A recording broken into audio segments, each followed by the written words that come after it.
الحمد للہ رب العالمین والصلاة والسلام علی خاتم النبیین اما بعد فاعوذ باللہ من الشیطان الرجیم بسم اللہ الرحمن الرحیم۔ پانچوں نمازوں کے فضائل، یہ مضمون کتاب فیضان نماز صفحہ 99 تا 114 سے لیا گیا ہے۔ دعائے عطار یا رب المصطفیٰ، جو کوئی 17 صفحات کا رسالہ پانچوں نمازوں کے فضائل پڑھ یا سن لے، اسے مسجد کی پہلی صف میں پانچوں نمازیں با جماعت ادا کرنے کی توفیق عطا فرما اور اس کی بے حساب مغفرت فرما، آمین بجاہ خاتم النبیین صلی اللہ علیہ وآلہ وسلم۔ درود شریف کی فضیلت، فرمان مصطفیٰ صلی اللہ علیہ وآلہ وسلم، بروز قیامت لوگوں میں سے میرے قریب تر وہ ہوگا جس نے دنیا میں مجھ پر زیادہ درود پاک پڑھے ہوں گے۔ صلو علی الحبیب صلی اللہ علی محمد۔ فجر و عصر پڑھنے والا جہنم میں نہیں جائے گا۔ حضرت عمارہ بن رویبہ رضی اللہ عنہ فرماتے ہیں کہ میں نے مصطفیٰ جان رحمت صلی اللہ علیہ وآلہ وسلم کو فرماتے سنا، جس نے سورج کے طلوع و غروب ہونے یعنی نکلنے اور ڈوبنے سے پہلے نماز ادا کی، یعنی جس نے فجر و عصر کی نماز پڑھی وہ ہرگز جہنم میں داخل نہ ہوگا۔ فجر و عصر کی فضیلت کی حکمت، حضرت مفتی احمد یار خان رحمت اللہ علیہ اس حدیث پاک کے تحت لکھتے ہیں، اس کے دو مطلب ہو سکتے ہیں۔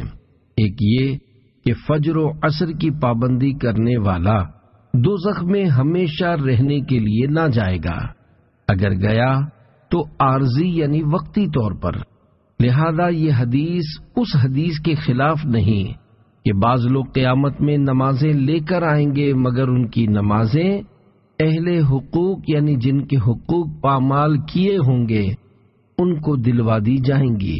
دوسرے یہ کہ فجر و عصر کی پابندی کرنے والوں کو انشاءاللہ باقی نمازوں کی بھی توفیق ملے گی اور سارے گناہوں سے بچنے کی بھی، کیونکہ یہی نمازیں نفس پر زیادہ بھاری ہیں۔ جب ان پر پابندی کر لی تو انشاءاللہ بقیہ نمازوں پر بھی پابندی کرے گا۔ لہذا اس حدیث پر یہ اعتراض نہیں کہ نجات کے لیے صرف یہ دو نمازیں ہی کافی ہیں، باقی کی ضرورت نہیں ہے۔ خیال رہے کہ ان دو نمازوں میں دن رات کے فرشتے جمع ہوتے ہیں، نیز یہ دن کے کناروں کی نمازیں ہیں، نیز یہ دونوں نفس پر گراں یعنی بھاری ہیں کہ صبح سونے کا وقت ہے اور عصر کاروبار کے فروغ یعنی زور و شور کا، لہذا ان نمازوں کا درجہ زیادہ ہے۔ آمینہ کے چاند نے آسمان کا چاند دیکھ کر فرمایا، حضرت جریر بن عبداللہ رضی اللہ عنہ بیان کرتے ہیں کہ ہم حضور پاک صلی اللہ علیہ وآلہ وسلم کی بارگاہ میں حاضر تھے۔ آپ صلی اللہ علیہ وآلہ وسلم نے 14ویں رات کے چاند کی طرف دیکھ کر ارشاد فرمایا، ان قریب یعنی قیامت کے دن تم اپنے رب کو اس طرح دیکھو گے جس طرح اس چاند کو دیکھ رہے ہو، تو اگر تم لوگوں سے ہو سکے تو نماز فجر و عصر کبھی نہ چھوڑو۔ پھر حضرت جریر بن عبداللہ رضی اللہ عنہ نے یہ آیت مبارکہ پڑھی، وَسَبِّحْ بِحَمْدِ رَبِّكَ قَبْلَ طُلُوعِ الشَّمْسِ وَقَبْلَ غُرُوبِهَا، پارہ 16 سورہ طٰہٰ آیت 130۔ ترجمہ کنز الایمان، اور اپنے رب کو سراہتے ہوئے اس کی پاکی بولو سورج چمکنے سے پہلے اور اس کے ڈوبنے سے پہلے۔ عشق رسول میں ڈوبی ہوئی شرح، مفسر قرآن حضرت مفتی احمد یار خان رحمت اللہ علیہ حدیث پاک کے اس حصے آپ صلی اللہ علیہ وآلہ وسلم نے 14ویں رات کے چاند کی طرف دیکھا کے تحت فرماتے ہیں، یعنی خدائے رحمان کے چاند نے آسمان کے چاند کو دیکھا۔ ڈوبنے والے گہنے یعنی کم رونق والے چاند کو اس چاند نے دیکھا جو نہ غروب ہو نہ گہنے یعنی جو نہ ڈوبے اور نہ جس کی روشنی میں کمی آئے۔ ظاہر کے چمکانے والے چاند کو اس چاند نے دیکھا جو دل و جان روح و ایمان کو چمکاتا ہے۔ رات میں چمکنے والے چاند کو اس چاند نے دیکھا جو ابد الآباد تک یعنی ہمیشہ ہر وقت دن رات چمکتا ہے اور چمکے گا۔ میں کیا کہوں، مجھے الفاظ بھی نہیں ملتے۔ اللہم صل وسلم وبارک علی بدر النبوۃ والشمس الرسالہ والشمس الرسالۃ صلی اللہ علیہ وآلہ وسلم۔ ترجمہ: اے اللہ، درود و سلام بھیج اور برکت نازل فرما نبوت کے چاند اور رسالت کے سورج پر۔ یوں کہہ لو کہ اس چاند کو جو سورج سے چمکتا ہے، اس چاند نے دیکھا جو سورج کو چمکاتا ہے، جو دلوں پر دن نکال دیتا ہے۔ آسمان کا چاند بھی خوش نصیب ہے جسے محبوب صلی اللہ علیہ وآلہ وسلم نے دیکھا۔ یہ چاند جسے آج بھی ہم دیکھتے ہیں وہی ہے جس پر حضور صلی اللہ علیہ وآلہ وسلم کی نگاہیں پڑی ہیں۔ یہ حدیث عامۃ المسلمین یعنی عام مسلمانوں کے لیے دلیل ہے کہ مومن رب پاک کو محشر میں بھی آنکھوں سے دیکھیں گے اور جنت میں بھی دیکھا کریں گے۔ خیال رہے کہ جنت کی ساری نعمتیں نیک اعمال کا عوض یعنی بدلہ ہوں گی، خواہ اپنے اعمال کا خواہ اس کے اعمال کا جس کے طفیل جنت میں گیا، مگر دیدار الہی کسی عمل کا عوض یعنی بدلہ نہ ہوگا۔ خالص عطائے ذوالجلال یعنی اللہ پاک کی خاص عنایت ہوگی۔ ان دو نمازوں پر پابندی اس دیدار کی لیاقت و قابلیت پیدا کرے گی، یعنی فجر و عصر کی پابندی۔ دنیا میں نماز ایسے پڑھو یعنی جیسے تم خدا کو دیکھ رہے ہو، کیونکہ یہاں حجاب یعنی پردہ ہے، وہاں حجاب یعنی پردہ اٹھ جائے گا، گویا ختم ہو جائے گا۔ اسے دیکھ کر اس سے کلام کرو گے۔ حدیث پاک میں موجود آیت کریمہ کے تحت فرماتے ہیں، اس فرمان عالی سے معلوم ہوا کہ اس آیت میں تسبیح و تحمید یعنی اللہ پاک کی پاکی اور تعریف بیان کرنے سے مراد نماز ہے، کیونکہ فجر و عصر کی نماز میں رات اور دن کے محافظ فرشتے جمع ہوتے ہیں۔ نیز فجر کی نماز سونے کی غفلت کا وقت ہے اور نماز عصر کاروبار سیر و تفریح کی غفلت کا وقت۔ ان وجوہ یعنی ریزن سے ان نمازوں کی تاکید زیادہ ہے۔ رب پاک فرماتا ہے، ان قرآن الفجر کان مشہودا، پارہ 15 سورہ بنی اسرائیل آیت 78۔ ترجمہ کنز الایمان، بے شک صبح کے قرآن یعنی نماز میں فرشتے حاضر ہوتے ہیں۔ نماز عصر کے متعلق فرماتا ہے، حافظوا علی الصلوات والصلاة الوسطی، پارہ 2 سورہ بقرہ آیت 238۔ ترجمہ کنز الایمان، نگہبانی کرو سب نمازوں اور بیچ کی نماز کی۔ تیرا دل کو جلوے ماہ عرب درکار ہے، 14ویں کے چاند تیری چاندنی اچھی نہیں۔ الفاظ و معنی: تیرا دل، اندھیرے میں ڈوبا ہوا دل۔ ماہ عرب یعنی عرب کا چاند، مراد پیارے آقا صلی اللہ علیہ وآلہ وسلم۔ صلو علی الحبیب صلی اللہ علی محمد۔ پروردگار کا 100 بار دیدار۔ حضرت علامہ مولانا مفتی محمد امجد علی اعظمی رحمت اللہ علیہ ارشاد فرماتے ہیں، دنیا کی زندگی میں جاگتے میں اللہ پاک کا دیدار نبی صلی اللہ علیہ وآلہ وسلم کے لیے خاص ہے، اور آخرت میں ہر سنی مسلمان کے لیے ممکن بلکہ واقع رہا قلبی یعنی دل میں دیدار یا خواب میں، یہ دیگر انبیاء علیہ السلام بلکہ اولیاء کے لیے بھی حاصل ہے۔ ہمارے امام اعظم ابو حنیفہ رضی اللہ عنہ کو خواب میں 100 بار زیارت ہوئی۔ مزید فرماتے، اس یعنی اللہ پاک کا دیدار بلا کیف ہے، یعنی دیکھیں گے مگر یہ نہیں کہہ سکتے کہ کیسے دیکھیں گے، جس چیز کو دیکھتے ہیں اس سے کچھ فاصلہ، مسافت یعنی ڈسٹینس کا ہوتا ہے، نزدیک یا دور، وہ دیکھنے والے سے کسی جہت یعنی سمت یعنی ڈائریکشن میں ہوتی ہے، اوپر یا نیچے، داہنے یعنی رائٹ یا بائیں یعنی لیفٹ، آگے یا پیچھے۔ اس یعنی رب کریم کا دیکھنا ان سب باتوں سے پاک ہوگا۔ پھر رہا یہ کہ کیوں کر ہوگا، یہی تو کہا جاتا ہے کہ کیوں کر کو یہاں دخل نہیں، انشاءاللہ جب دیکھیں گے اس وقت بتا دیں گے۔ اس طرح کی سب باتوں کا خلاصہ یہ ہے کہ جہاں تک عقل پہنچتی ہے وہ خدا نہیں، اور جو خدا ہے اس تک عقل رسا یعنی پہنچتی نہیں، اور وقت دیدار نگاہ اس کا احاطہ یعنی گھیرا کرے، یہ محال یعنی ناممکن، امپاسبل ہے۔ باری شریف جلد اول صفحہ 160 پر ہے۔ جنتی جب جنت میں جائیں گے ہر ایک اپنے اعمال کی مقدار سے مرتبہ پائے گا، اور اس کے فضل کی حد نہیں۔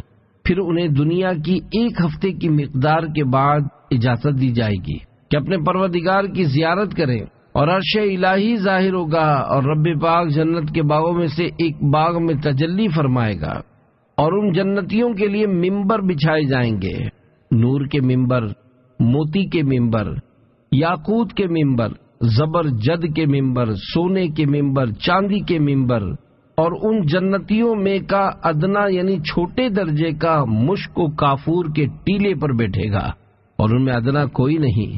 اپنے گمان یعنی خیال میں کرسی والوں کو کچھ اپنے سے بڑھ کر نہ سمجھیں گے، اور خدا کا دیدار ایسا صاف ہوگا جیسے آفتاب یعنی سورج اور 14ویں رات کے چاند کو ہر ایک اپنی اپنی جگہ سے دیکھتا ہے، کہ ایک کا دیکھنا دوسرے کے لیے مانے یعنی رکاوٹ نہیں، اور اللہ کریم ہر ایک پر تجلی فرمائے گا۔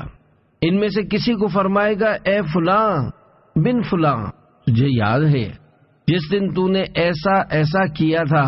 دنیا کے بعد معاصی یعنی نافرمانیاں یاد دلائے گا۔ بندہ عرض کرے گا، تو اے رب کیا تو نے مجھے بخش نہ دیا؟ فرمائے گا، ہاں، میری مغفرت کی وسعت یعنی کشادگی پھیلاؤ ہی کی وجہ سے تو اس مرتبے کو پہنچا۔ جے میں ویکھا عملہ ولے، کچھ نہیں میرے پلے، جے میں ویکھا رحمت رب دی، بلے بلے بلے، یعنی جب میں اپنے اعمال کی طرف دیکھتا ہوں تو کچھ نہیں پاتا، اور جب اپنے رب کی رحمت کی طرف دیکھتا ہوں تو خوشی سے جھوم اٹھتا ہوں۔ نماز عصر کا ڈبل اجر۔ حضرت ابو بصرہ غفاری رضی اللہ عنہ سے روایت ہے کہ نور والے آقا صلی اللہ علیہ وآلہ وسلم نے فرمایا، یہ نماز یعنی نماز عصر تم سے پچھلے لوگوں پر پیش کی گئی تو انہوں نے اسے ضائع کر دیا، لہذا جو اسے پابندی سے ادا کرے گا اسے دگنا یعنی ڈبل اجر ملے گا۔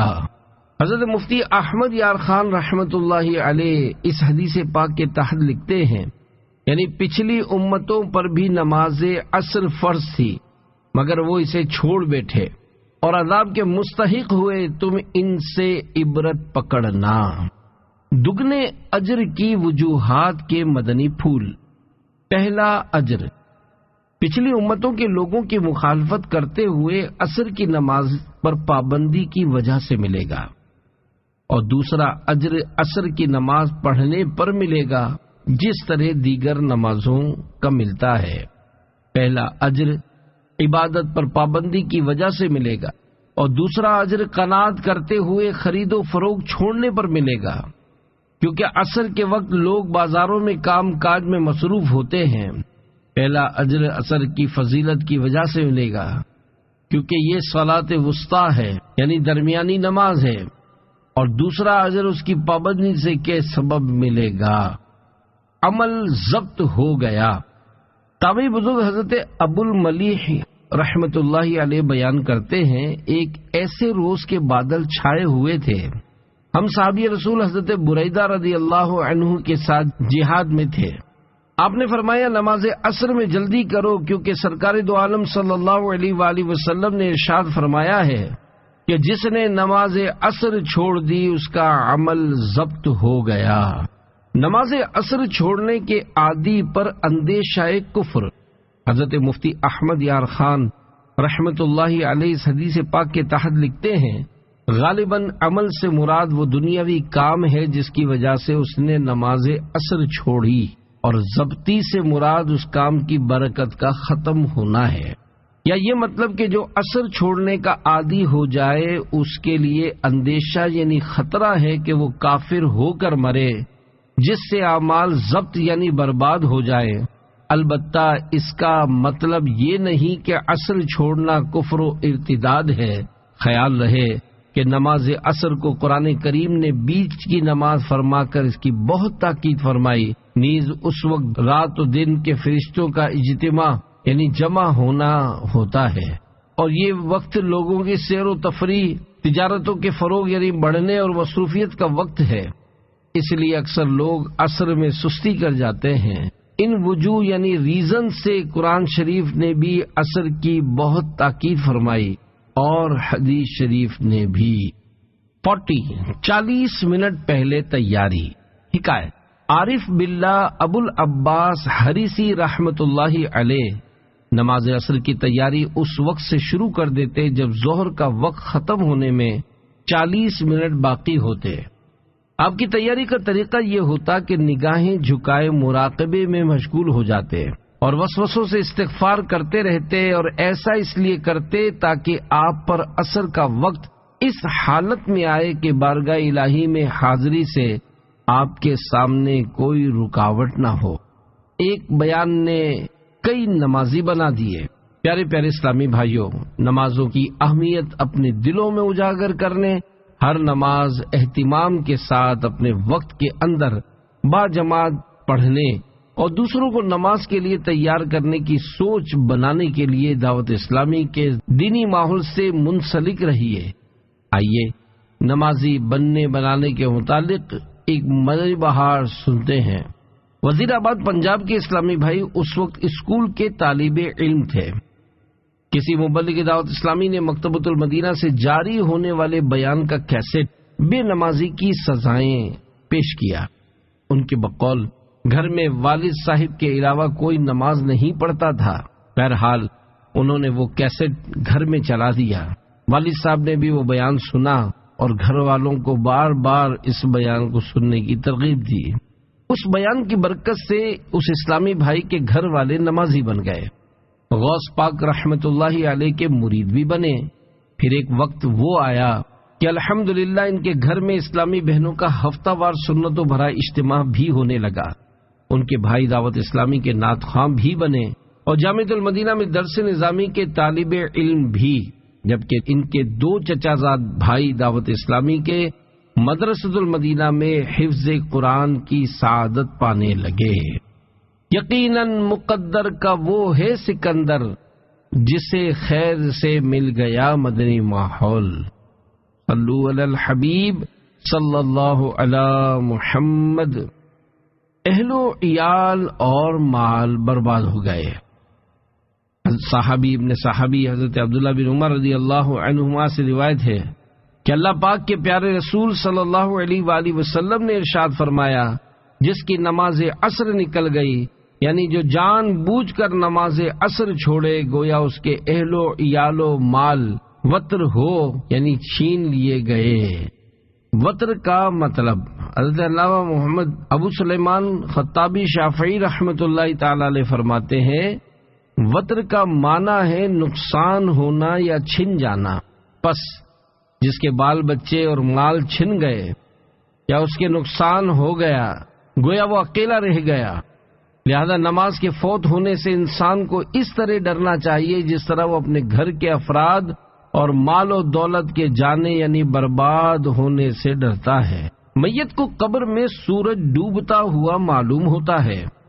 حضرت جابر بن عبداللہ رضی اللہ عنہ سے روایت ہے کہ رحمت عالم صلی اللہ علیہ وآلہ وسلم کا فرمان معظم ہے، جب مرنے والا قبر میں داخل ہوتا ہے تو اسے سورج ڈوبتا ہوا معلوم ہوتا ہے، تو وہ آنکھیں ملتا ہوا بیٹھتا ہے اور کہتا ہے، مجھے چھوڑو میں نماز پڑھ لوں۔ اے فرشتو، سوالات بعد میں کرنا۔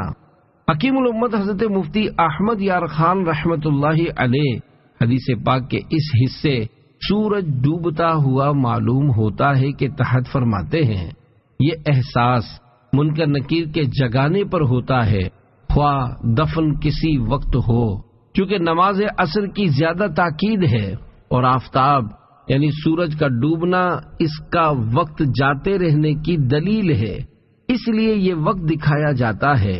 حدیث کے اس حصے مجھے چھوڑو میں نماز پڑھ لوں کے تحت لکھتے ہیں، یعنی اے فرشتوں سوالات بعد میں کرنا، عصر کا وقت جا رہا ہے، مجھے نماز پڑھ لینے دو۔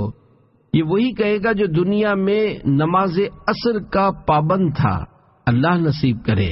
اس لیے رب فرماتا ہے حافظوا علی الصلوات والصلاۃ الوسطی، پارہ 2 سورہ بقرہ آیت 238، ترجمہ کنز ایمان۔ نگہبانی یعنی حفاظت کرو سب نمازوں اور بیچ کی نماز کی، یعنی تمام نمازوں کی، خصوصاً عصر کی بہت نگہبانی یعنی حفاظت کرو۔ صوفیہ فرماتے ہیں جیسے جیو گے ویسے ہی مرو گے اور جیسے مرو گے ویسے ہی اٹھو گے۔ خیال رہے کہ مومن کو اس وقت ایسا معلوم ہوگا جیسے میں سو کر اٹھا ہوں، نزا وغیرہ سب بھول جائے گا۔ ممکن ہے کہ اس عرض یعنی مجھے چھوڑ دو میں نماز پڑھ لوں پر سوال جواب ہی نہ ہو، اور ہوں تو نہایت آسان، کیونکہ اس کی یہ گفتگو تمام سوالوں کا جواب ہو چکی۔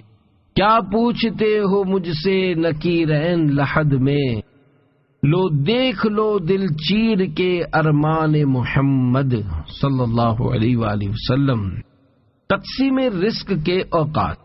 حضرت امام شعرانی رحمۃ اللہ علیہ کہتے ہیں میں نے سیدی علی خواص کو یہ فرماتے ہوئے سنا کہ مادی یعنی محسوس ہونے والا رزق جو کہ ہمارے جسموں کی غذا ہوتا ہے، طلوع فجر سے یعنی جب فجر کی نماز کا وقت شروع ہوتا ہے سے لے کر سورج ایک نیزہ نکل کر بلند ہونے تک، یعنی طلوع آفتاب کے 20 منٹ کے بعد تک اللہ پاک تقسیم فرماتا ہے۔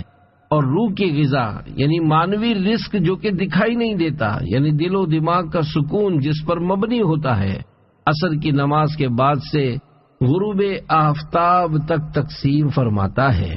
روایت کا مقصد یہ ہے کہ ان اوقات کو غفلت میں نہ گزارو بلکہ ذکر و عبادت میں بسر کرو۔ منافقت کی ایک علامت۔ خادم نبی حضرت انس بن مالک رضی اللہ عنہ بیان کرتے ہیں کہ میں نے سرور کائنات صلی اللہ علیہ وآلہ وسلم کو فرماتے سنا کہ یہ منافق کی نماز ہے کہ بیٹھا ہوا سورج کا انتظار کرتا رہے حتیٰ کہ جب سورج شیطان کے 2 سینگوں کے بیچ آ جائے یعنی غروب ہونے کے قریب ہو جائے تو کھڑا ہو کر 4 چونچے مارے کہ ان میں اللہ کا تھوڑا ہی ذکر ہے۔ اس حدیث سے 3 مسئلے معلوم ہوئے۔ مفسر قرآن حضرت مفتی احمد یار خان رحمۃ اللہ تعالی علیہ اس حدیث پاک کی شرح میں لکھتے ہیں اس حدیث سے 3 مسئلے معلوم ہوئے۔ ایک یہ کہ دنیاوی کاروبار میں پھنس کر نماز عصر دیر سے یعنی مکروہ وقت میں پڑھنا منافقوں کی علامت یعنی نشانی ہے۔ دوسرے یہ کہ غروب سے 20 منٹ پہلے کراہت کا یعنی مکروہ تحریمی وقت ہے، وقت مستحب میں عصر پڑھنا چاہیے۔ تیسرا یہ کہ رکوع و سجدہ بہت اطمینان سے کرنا چاہیے۔ حضور صلی اللہ علیہ وآلہ وسلم نے جلد باز نمازی کے سجدے کو مرغ کی چونچ مارنے سے تشبیہ دی، جو وہ دانہ چگتے وقت زمین پر جلدی جلدی مارتا ہے۔ عصر کے بعد نہ سوئیں۔ رسول اللہ صلی اللہ علیہ وآلہ وسلم نے فرمایا جو شخص عصر کے بعد سوئے اور اس کی عقل جاتی رہے تو وہ اپنے آپ کو ہی ملامت کرے۔ نمازوں کے اندر خشوع اے خدا دے، پے غوث اچھا نمازی بنا دے۔ سنت کے 3 حروف کی نسبت سے سنت عصر کے متعلق 3 فرامین مصطفیٰ صلی اللہ علیہ وآلہ وسلم۔ نمبر 1، اللہ پاک اس شخص پر رحم کرے جس نے عصر سے پہلے 4 رکعتیں پڑھیں۔ نمبر 2، جو عصر سے پہلے 4 رکعتیں پڑھے اللہ پاک اس کے بدن کو آگ پر حرام فرما دے گا۔ نمبر 3، جو عصر سے پہلے 4 رکعتیں پڑھے اسے آگ نہ چھوئے گی۔ عصر کی سنتوں کے بارے میں مدنی پھول۔ عصر کے فرضوں سے پہلے 4 رکعتیں پڑھنا سنت غیر مؤکدہ ہے۔ اس میں اور عشاء کے فرضوں سے پہلے کی 4 سنتوں میں پہلی اور تیسری رکعت کے شروع میں ثنا، اعوذ اور بسم اللہ پڑھیے۔ دوسری اور چوتھی رکعت کے بعد قعدہ فرض ہے۔ دونوں قعدوں میں التحیات کے بعد درود ابراہیم اور دعا بھی پڑھیے۔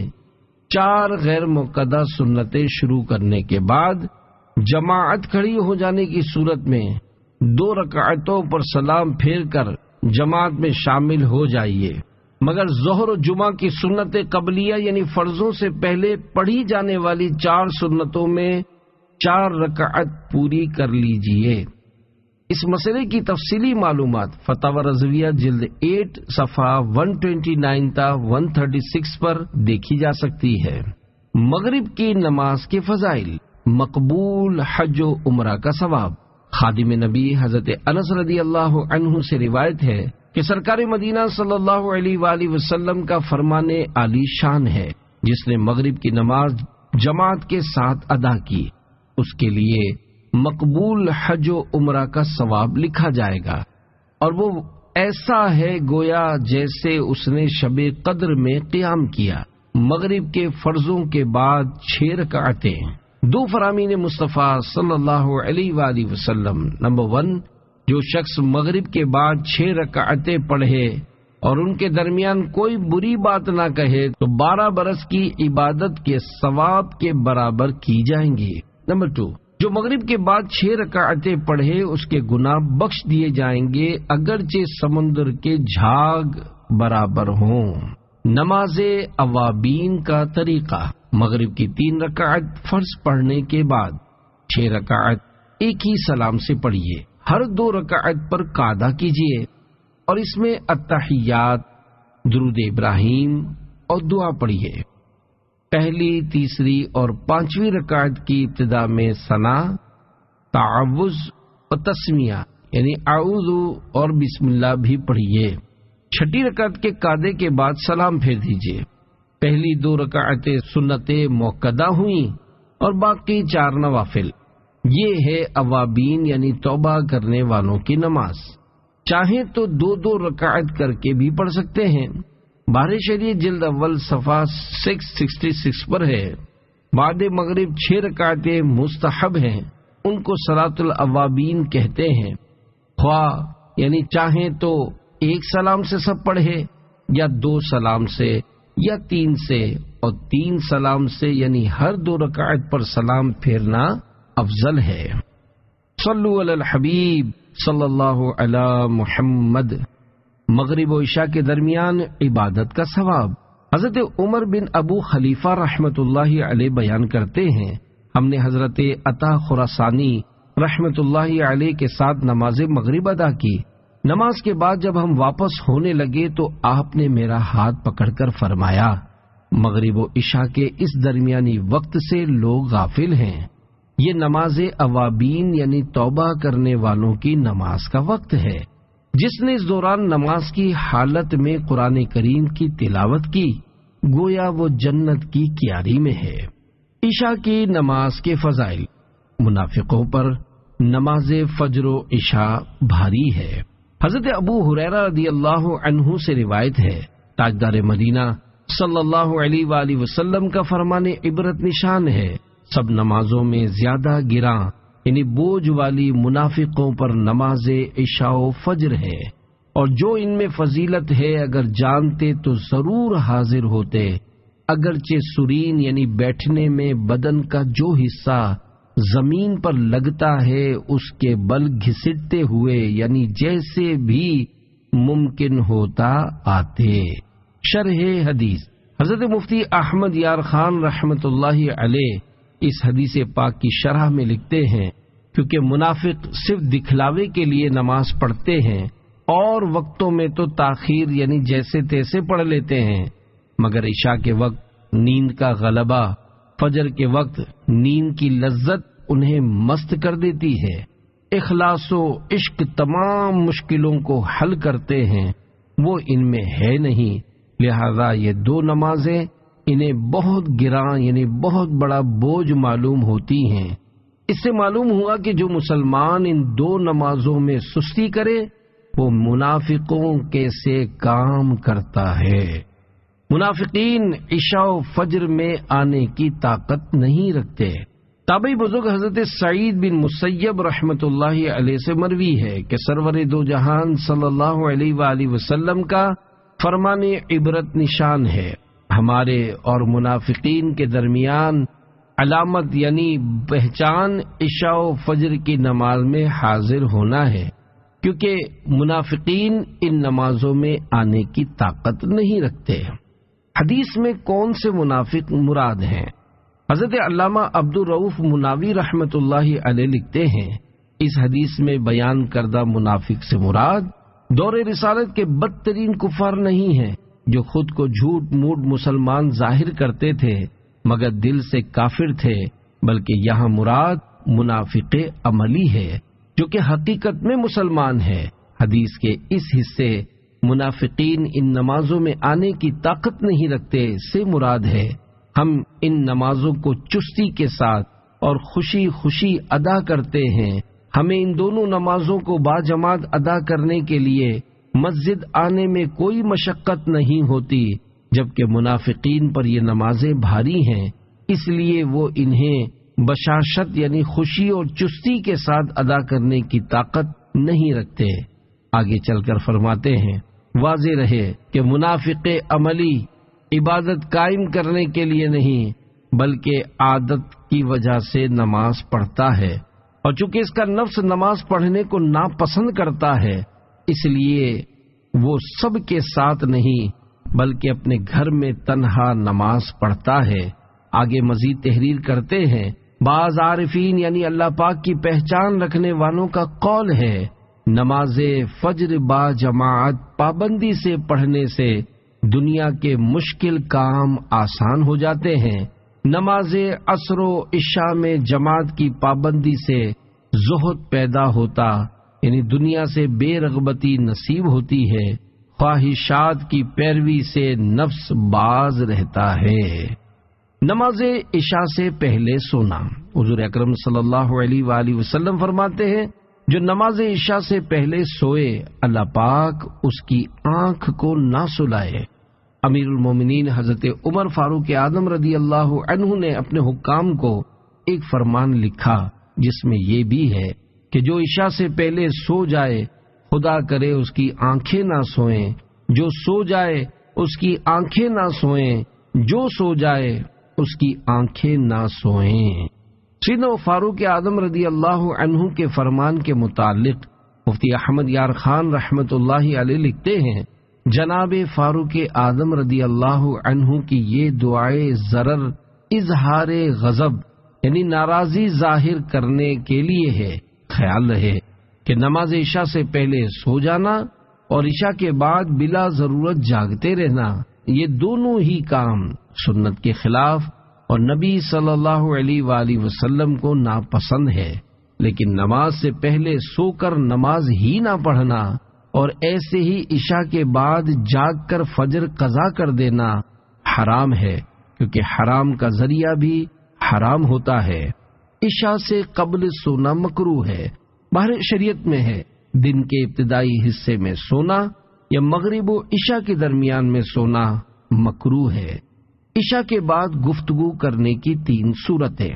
نمبر 1، علمی گفتگو، کسی سے مسئلہ پوچھنا یا اس کا جواب دینا یا اس کی تحقیق و تفتیش کرنا، اس قسم کی گفتگو سونے سے افضل ہے۔ نمبر 2، جھوٹے قصے کہانی کہنا، مسخرہ پن اور ہنسی مذاق کی باتیں کرنا، یہ مکروہ ہے۔ نمبر 3، موانست کی بات چیت کرنا، جیسے میاں بیوی میں یا مہمان سے اس کے انس کے لیے کلام کرنا، یہ جائز ہے۔ اس قسم کی باتیں کرے تو آخر میں ذکر الہی میں مشغول ہو جائے اور تسبیح و استغفار پر کلام کا خاتمہ ہونا چاہیے۔ نمازوں کے ناموں کی وجہ، فجر کا معنی صبح ہے، چونکہ فجر کی نماز صبح کے وقت پڑھی جاتی ہے، اس لیے اس نماز کو فجر کی نماز کہا جاتا ہے۔ ظہر کا ایک معنی ہے ظہیرتا یعنی دوپہر، چونکہ یہ نماز دوپہر کے وقت پڑھی جاتی ہے اس لیے اسے ظہر کی نماز کہا جاتا ہے۔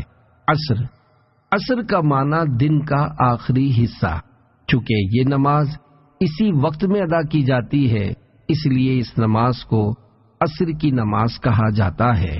مغرب کا معنی سورج غروب ہونے کا وقت ہے، کیونکہ مغرب کی نماز سورج کے غروب ہونے کے بعد ادا کی جاتی ہے اس لیے اس نماز کو مغرب کی نماز کہا جاتا ہے۔